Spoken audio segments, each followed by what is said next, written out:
Hello friends, welcome to Kannan info Tamil. நம்ம இன்னைக்கு என்ன டாபிக் பார்க்க போறோம் அப்படின்னா 3 முக்கியமான விஷயங்களை பத்தி இந்த வீடியோல பார்க்க போறோம். முதல் விஷயம், இரண்டாவது முறையா பாகிஸ்தான் பிரதமர் இம்ரான் கான ரஷ்ய அதிபர் புட்டின் அவர்கள் அவமானப்படுத்தியிருக்காரு. அது என்ன விஷயம் அப்படிங்கறத பத்தியும், காஷ்மீர்ல ஒரு அதிரடிய இந்திய பாதுகாப்பு படையினர் நடத்தியிருக்காங்க. அடுத்தடுத்து நடந்த என்கவுண்டர்கள்ல இந்திய பாதுகாப்பு படைக்கு ஒரு மிகப்பெரிய வெற்றி கிடைச்சிருக்கு. அது என்ன சம்பவம் அப்படிங்கறத பத்தியும், இந்தியா ரஷ்ய உறவை எப்படியாவது கெடுத்துடணும் அப்படின்னு பாகிஸ்தான் பல முயற்சிகள் பண்ணி வந்துட்டு இருக்காங்க. சமீபத்துல பாகிஸ்தான் ஒரு விஷயம் பண்ணாங்க. அந்த விஷயம் பாகிஸ்தானை அனைவரும் எள்ளி நகையாட வச்சுட்டு, அது என்ன அப்படிங்கறத பத்தியும் நம்ம டீடைலா இந்த வீடியோல பார்க்கலாம். நீங்க இப்பதான் நம்ம சேனலுக்கு ஃபர்ஸ்ட் டைம் வர்றீங்க அப்படின்னா நம்ம சேனலை சப்ஸ்கிரைப் பண்ணிக்கங்க. அப்படியே அந்த பெல் நோட்டிபிகேஷனை கிளிக் பண்ணி ஆல்ங்கிற ஆப்ஷனை எனேபிள் பண்ணிக்கங்க. இப்போ சமீபத்துல பாகிஸ்தான் ரஷ்யாவுடனான தன்னோட உறவை எப்படியாவது மேம்படுத்திக்கிடணும் அப்படின்னு பல முயற்சிகள் பண்ணி வர்றாங்க. இதற்கு சைனாவும் உதவி செய்யறாங்க. சமீபத்துல சைனாவில் நடக்கக்கூடிய வின்டர் ஒலிம்பிக்கின் தொடக்க நிகழ்ச்சியில திரு புட்டின் அவர்கள் கலந்து கொள்வார் அப்படின்னு சொல்லப்பட்டது. இந்த நிகழ்ச்சியின் போது பாகிஸ்தான் பிரதமர் இம்ரான் கானுடன் பேச்சுவார்த்தை நடக்கும் அப்படின்னு செய்திகள் கசிஞ்சது. இந்த மாசத்தோட தொடக்கத்துல திரு புட்டின் அவர்களுடன் இம்ரான் கான் தொலைபேசியில் உரையாடியதாக ரஷ்யா செய்தி வெளியிட்டாங்க. இந்த வின்டர் ஒலிம்பிக் தொடக்க நிகழ்ச்சியில் உலகின் பல நாடுகளோட தலைவர்கள் கலந்து கொள்ள போறாங்க. குறிப்பா சொல்லணும் அப்படின்னா 5 சென்ட்ரல் ஏசியன் கண்ட்ரீஸோட தலைவர்கள், Mongolia, Saudi Arabia, Qatar, UAE, Egypt போன்ற நாடுகளின் தலைவர்கள் பீஜிங்ல நடக்கக்கூடிய வின்டர் ஒலிம்பிக்கின் தொடக்க நிகழ்ச்சியில பங்கெடுக்க போறாங்க. இந்த தொடக்க நிகழ்ச்சியில் வச்சுதான் இம்ரான் கான் ரஷ்ய அதிபருடன் பேச்சுவார்த்தை நடத்துவார் அப்படின்னு பாகிஸ்தான் செய்தி ஊடகங்கள் செய்தி வெளியிட்டாங்க. ஆனா ரஷ்ய செய்தி நிறுவனமான டாஸ் என்ன சொன்னாங்க அப்படின்னா, ரஷ்ய அதிபர் சீனாவில் இருக்கும்போது எந்த நாட்டு தலைவர்களுடன் சந்தித்தும் பேச்சுவார்த்தை நடத்த மாட்டார் அப்படின்னு செய்தி வெளியிட்டாங்க. இதன் மூலமா இம்ரான் கானை திரு புட்டின் அவர்கள் சந்திக்க விரும்பவில்லை அப்படிங்கிறது தெளிவா தெரியுது. ஏன்னா இதற்கு முன்பு செப்டம்பர் 2021ல டூஷான் பே அப்படிங்கிற இடத்துல SCO மாநாடு நடந்தது. இந்த மாநாட்டின் போதும் இம்ரான் கான் புட்டின் அவர்களை சந்திக்க இருப்பதா செய்தி வெளியிட்டாங்க. ஆனா அந்த நிகழ்ச்சியின் போதும் சந்திப்பு நிகழல. அதனால பாகிஸ்தான் பிரதமர் இம்ரான் கானை சந்திப்பதை இரண்டாவது முறையா திரு புட்டின் அவர்கள் நிராகரிச்சிருக்காங்க. இது பாகிஸ்தானுக்கும் இம்ரான் கானுக்கும் ஒரு மிகப்பெரிய அவமானத்தை ஏற்படுத்தியிருக்கு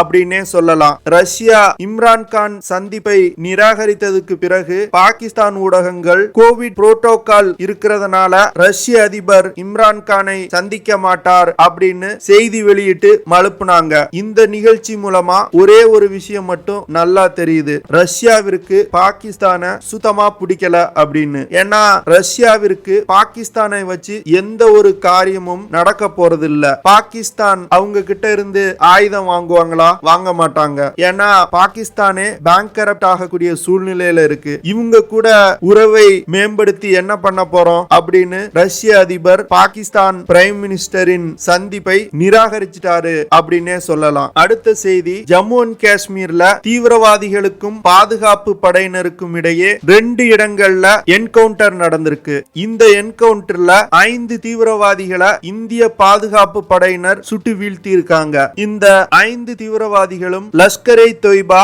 மற்றும் ஜெய்ஷே முகமது இயக்கத்தை சேர்ந்தவங்க.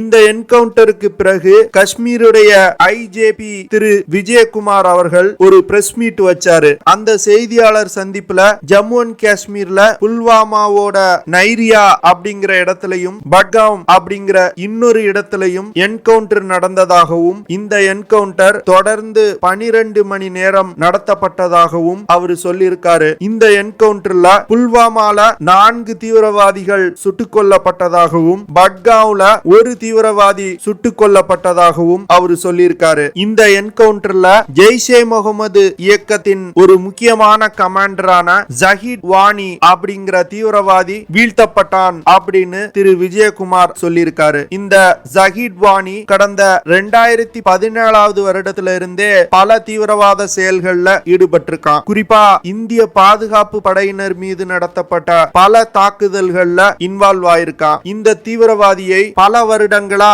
பாதுகாப்பு படையினர் தேடி வந்திருக்காங்க. இந்த சூழ்நிலையில ஜஹீர் வாணி குறித்து சில உளவு தகவல்கள் வந்ததாகவும் அந்த உளவு தகவல்களின் அடிப்படையில் புல்வாமாவோட நயிரி அப்படிங்கிற இடத்துல தேடுதல் வேட்டை நடத்தி ஜஹீர் வாணியை வீழ்த்தியிருக்காங்க அப்படின்னு அவரு சொன்னாரு. இந்த 5 தீவிரவாதிகளுமே பாகிஸ்தான் நாட்டை சேர்ந்தவங்க. இந்த சம்பவம் ஒரு மிகப்பெரிய வெற்றியா பார்க்கப்படுது. ஏன்னா பல வருடங்களா தேடப்பட்டு வந்த ஒரு முக்கியமான தீவிரவாதி கொல்லப்பட்டிருக்கான். ஆர்டிகல் 370 ஜம்மு அண்ட் காஷ்மீர்ல ரிவோக் பண்ணதுல இருந்து இந்திய பாதுகாப்பு படையினர் பல அஃபென்சிவ் ஆபரேஷன்களை கேரி அவுட் பண்ணி வர்றாங்க. இந்த ஜனவரி மாசம் மட்டும் ஜம்மு அண்ட் காஷ்மீர் போலீஸ் 11 என்கவுண்டர்களை நடத்தி இருக்காங்க. இந்த என்கவுண்டர்கள்ல 21 தீவிரவாதிகள் சுட்டுக் கொல்லப்பட்டிருக்காங்க. இதுல 8 தீவிரவாதிகள் பாகிஸ்தானை சேர்ந்தவங்க. அது மட்டும் இல்லாம 9 தீவிரவாதிகளை உயிருடன் பிடிச்சிருக்காங்க. இந்த தீவிரவாதிகளுடன் தொடர்புடைய 17 நபர்களையும் கைது செஞ்சிருக்காங்க. இந்திய பாதுகாப்பு படையினரின் அதிரடியால் காஷ்மீர் சரித்திரத்துல முதல்ல ஆக்டிவா இருக்கக்கூடிய தீவிரவாதிகள் 200க்கும் கீழே குறைஞ்சிருக்கு. இது பாதுகாப்பு படையினருக்கு கிடைத்த ஒரு மிகப்பெரிய வெற்றியா பார்க்கப்படுது. இந்த நிலை தொடர்ந்து நீடித்தால் காஷ்மீர்ல தீவிரவாதமே இல்லாம செய்ய முடியும். பாகிஸ்தானோட உளவு அமைப்பான ISI இந்தியாவிற்கு எதிராக பல வேலைகளை செஞ்சு வர்றாங்க. குறிப்பா இந்தியாவுடைய நட்பு நாடுகளை இந்தியாவிடமிருந்து பிரிப்பதற்கு பல பொய் செய்திகளை பரப்புறாங்க. அந்த வகையில இந்தியாவிற்கும் ரஷ்யாவிற்கும் இடையே பிரச்சனையை ஏற்படுத்தும் விதத்துல பாகிஸ்தான் சமீபத்துல ஒரு காரியம் பண்ணிருக்காங்க. இந்தியா சீனா மற்றும் ரஷ்யாவை உளவு பார்ப்பதற்கு லடாக்ல ஹன்லா அப்படிங்கிற இடத்துல உள்ள ஒரு ஸ்பேஸ் அப்சர்வேட்டரிய பயன்படுத்துறாங்க அப்படின்னு குற்றம் சுமத்தி இருக்காங்க. இது தொடர்பா ரஷ்யா